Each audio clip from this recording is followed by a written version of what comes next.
I'm Farzana Mullah.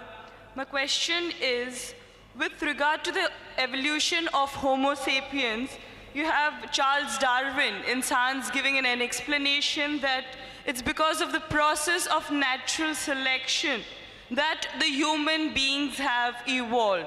Now seems to be in contradiction with the Islamic belief that we are the children of Adam alayhi salam. Now how can this be reconciled? This is a very important question. No lecture of mine on this topic of Quran modern science is complete without this question. I've given this talk in various places, in Canada, in USA, in UK, in Saudi. Never is this topic complete, never is the question answer complete without this important question of theory of evolution. Charles Darwin. Sister posed the question, how can you reconcile the Quran with Darwin's theory of evolution? Sister, I have not come across any book which says fact of evolution. All the books say theory of evolution. There's no book I have come across saying fact of evolution. If you read the book by Charles Darwin, The Origin of Species, it says that Charles Darwin went on an island by the name of Calotropis on a ship named as HMS Beagle. And there he found birds pecking at niches. Depending upon the ecological niches they pecked, the beaks kept on becoming long and short. This observation was made in the same species, not in different species. Charles Darwin wrote a letter to his friend Thomas Thompson in 1861 saying, I do not believe in natural selection, the word that you used. I don't believe in theory of evolution because I've got any proof. I only believe in it because it helps me in classification of embryology, in morphology, in rudimentary organs. Charles Darwin himself said that there were missing links. He didn't agree with it. He himself said that there were missing links. Therefore, if I have to insult someone, that if you were present at Darwin's time, this theory would have been proved right, trying to insinuate that he looks like an ape. It's a joke we make.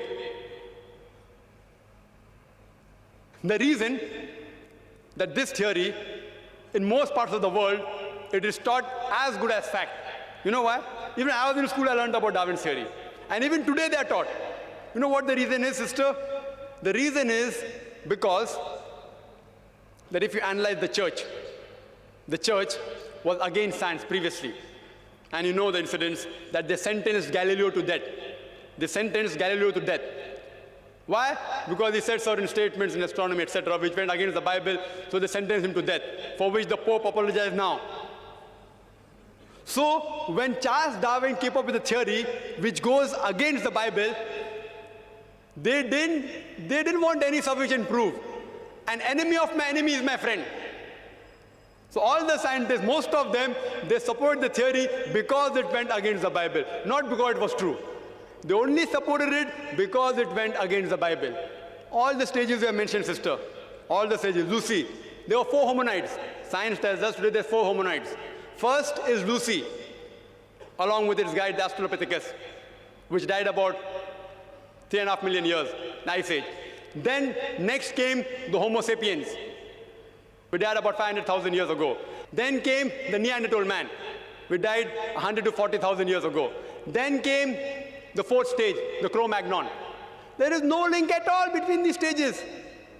According to P.P. Grasset in 1971, who held the chair of evolutionary studies in Paris, in the Sorbonne University, he said, it is absurd. We cannot say who are ancestors based on fossils. I can give you a list of hundreds of scientists and Nobel Prize winners who speak against Darwin's theory. Hundreds. If you know of Sir Albert Georgi, who got the Nobel Prize for inventing the vitamin C, he wrote a book, The Crazy Ape and Man, against Darwin's theory. Again, if you read Sir Fred Hoyle's works, he wrote several works against Darwin's theory. If you know about Rupert Stalbert, this person wrote a new theory of evolution against Darwin's theory. It's unthinkable. We cannot think that we are created from the apes. If you know of Sir Frank Salisbury, he was a biologist. He said it is illogical to believe in Darwin's theory. If you know about white meat, Sir Whitemeat, he wrote a book against Darwin's theory. He was also a biologist. Several, you can give a list of hundreds. Today it is taught in the schools. Why? I told you. Media is in their hand. Otherwise, there's no proof at all. There are certain proofs at lower levels. An amoeba, at lower species level, amoeba can change to paramecia. Quran does not say amoeba cannot change to paramecia. Quran does not say. If they have got proof, can be possible. It's not against the Quran. But there's no proof at all. People talk about molecular biology theory. They talk about genetic coding. According to Francis Crick, who's authority in this field, he said it is unimaginable. Again, if you do that ratio, the probability of one DNA forming from ape to human being is again 0. If I start calculating, I think we'll get bored again. You know the calculation I told you for one protein molecule? It is somewhat similar from one DNA. It is not possible at all. You know, there's a theory recently that homosexuality is genetic. And when I read in the Times of India, I thought, surely, the moment I attend the next lecture on Sunday in IRF, I'll be asked this question. If homosexuality is genetic, how can Allah blame us? Quran speaks against homosexuality. And I said that, see, this is a theory.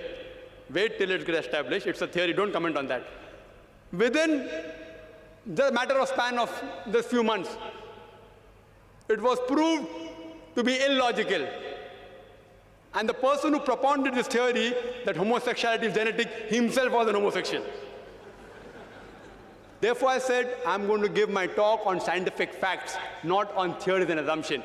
Darwin's theory has not been proven. We have not been created from ape. There are hundreds of scientists who speak against that, and Quran speaks against that also. Quran says the first man was Adam, peace be upon him. Inshallah, they'll discover it 100 years afterwards, or maybe 1,000 years afterwards. Today, there is research showing that human beings have been created from one pair. Again, it's just a theory. It supports the Quranic verse that human beings have been created from one pair, male and female. It's just a theory. Therefore, I don't quote that in my talk. Inshallah, it will be established 50 years afterwards or 100 years afterwards. Then we'll know that Quran conciliates with this part. So far, it's not conflicting.